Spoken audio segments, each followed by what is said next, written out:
This is Jeremy Wentworth-Stanley. I'm the fellow who has a hyphen in my name. The hyphen is silent, but I am anything but that. We are hearing this morning from a solo voice, Jeremy Wentworth-Stanley, your voice of Respectonomics. And the reason why it's solo is because Sarah Benton, who is our co-host, is unable to join us today. And so we have elected to go with the solo route.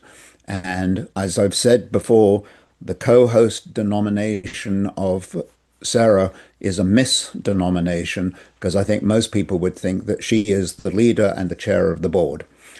All said, we have Jeremy this morning, voice of Respectonomics, and our subject is accountability.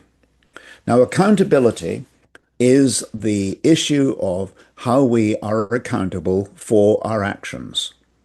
And I think most people today would recognize that accountability has become rather diffused, rather complex, and probably rather ignored.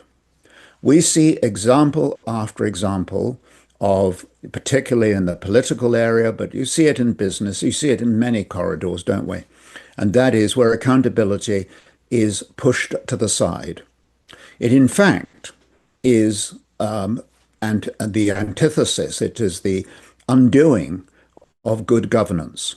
Good governance actually defines the idea of purpose, the idea of delegating the people to fulfill that purpose, and with that delegation comes, of course, responsibility and accountability. And what we are experiencing in the wide world today, and I say wide because you see it in so many corridors, domestically and internationally, globally, we are seeing accountability being marginalized, diluted, and ignored. And accountability, when it is ignored at a leadership level, becomes a culture. It becomes endemic. It allows you and me to say, well, if the leader's not accountable, then why should I be? And I think the time has come for us to turn the tables on this accountability issue. And the way we do that is to become self-accountable. Let me explain what self-accountable means. Self-accountable means I accept the responsibility for my actions. And that, in fact, is a very difficult thing to do. It requires courage and it requires humility. It's not an easy thing to do. I can give a male perspective to this. The male perspective is males are appalling at asking for directions. So we need to be able to go to our mentors and our friends and our comrades and our colleagues and partners and look for direction. But to look for direction, I will emphasize, requires both humility and courage. So first of all, recognizing self-accountability as the starting gate has one or two great advantages. When I accept self-accountability, I will be much more responsible about the actual actions to which I allow myself to be drawn. So, for example, if I say that I'm going to go and do some kind of mad driving thing, for example, and go well over the speed limit, that responsibility becomes my accountability, and as I become accountable for those actions, less likely to do it. So in other words, accountability is a way of bringing our responsibility to ourselves in a context of restraint. And not only that, when we are accountable to ourselves, we diminish the influence of self-entitlement, the fact that someone else will look after us. It improves our resilience. It improves our sense of self-worth. It, in fact, restores our dignity. Dignity, of course, is the calling card. It's the vision of Respectonomics. And what we want to emphasize here is that when we allow and when we encourage self-accountability in and of ourselves, the benefits are significant. We've already said that it's a way of bringing our actions into more of a responsible corridor, but there's another thing happening here too. And that is, when I'm accountable, when I take actions that I believe are responsible, and whatever the result of those actions may be, and we would like to think that the outcomes are going to be successful, But with that comes a sense of great contentment, a great sense of satisfaction, a great sense of enjoyment. And these are the corridors of life to which we really do ascribe.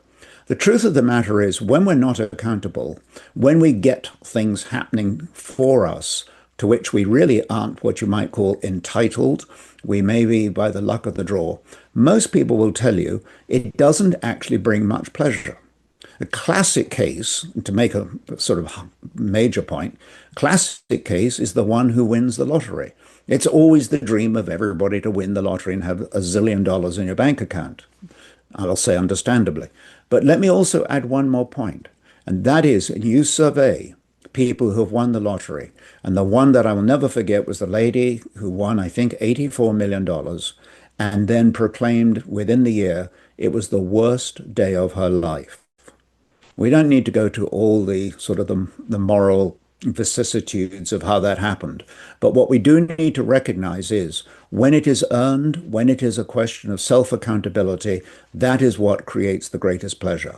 But it also does something else. When we exclaim, when we propound self-accountability, we become self-aware, and we become aware of our potential, and we become aware of our creativity. I cannot believe in all the walkings of respectonomics. I cannot believe the number of people who I meet in the corridors of life, shall we say, meet them at the coffee counter, meet them in the barns, wherever they may be. And I find it utterly amazing that the depth and the quality, the empathy that these people that you meet day to day have extraordinary insights and extraordinary sense of encouragement. I'm looking to us to say, I can give myself that self-encouragement through this process of self-accountability. And self-accountability is available to each and every one of us. It removes us from dependency or codependency on whether it's the government, whether it's drugs, whether it's people that we shouldn't really be relying on.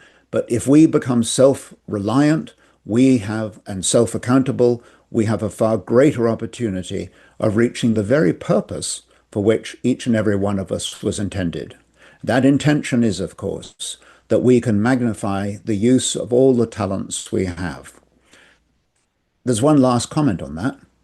I found out recently that the human brain has the capacity of the equivalency of 3 Wikipedias. We are powerful, powerful beings, and we need to give ourselves the full accounting and the full possibilities of what that brain capacity offers. To all of us, I say, let's get our brains into a self-accountability. And if we do that, then I think we have a greater chance of creating the creativity and the prosperity to which the world aspires. But we can do it ourselves, and then we can turn around to those leaders and we can say, hey, how do you verify your accountability, your self-accountability for accuracy, consistency, and reliability? And if they can't answer all 3 with an equivocal, concise, strident response, then we know they're in the wrong place. We can be in the right place by breathing the sense of self-accountability into our daily rounds. There's the message. Pass it around. Let other people know about it. Press your share button. And otherwise, get back to me, Jeremy, at respectonomics.com.